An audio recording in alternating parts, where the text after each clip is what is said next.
मित्रों, आज हम हमारा नया गद्य पढ़ेंगे जिसका नाम है स्वराज्य की नींव। मित्रों, स्वराज्य शब्द तो आपने सुना ही होगा। जब भारत जो है वो अंग्रेजों की गुलामी में था तब उसे अपना राज्य पाने की उत्कंठा थी और इस स्वराज्य को पाने में न जाने देश के कितने लोग जुड़े हुए थे और उसमें से एक के बारे में हमें यहाँ पढ़ना है। नींव।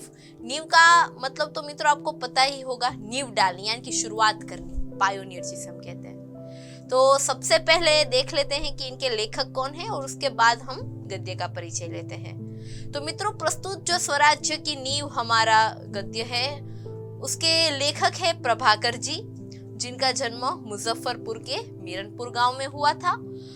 1974 से पूर्ण समय साहित्य सेवा करने लगे। पूर्ण समय वह साहित्य में देते थे।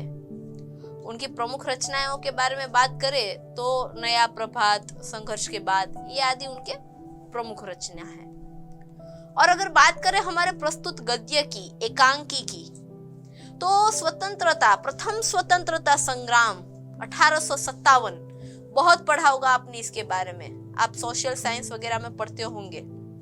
1857 विप्लव, बस यही प्रथम स्वतंत्रता संग्राम, उसी का वर्णन है। और उसी में लक्ष्मीबाई, जिसका नाम न जाने किसने नहीं सुना होगा, झांसी की रानी जिसे हम कहते थे, झांसी की रानी लक्ष्मीबाई। झांसी जो है वो उनका गांव का नाम है, वहां की रानी यानी लक्ष्मीबाई। उन्होंने अपने त्याग, अपने संघर्ष से अपने स्वराज्य को पाने की जो इच्छा रखी थी उसका वर्णन है। तो यह स्वराज्य की नींव में हमें रानी लक्ष्मीबाई के त्याग और बलिदान को पढ़ना है।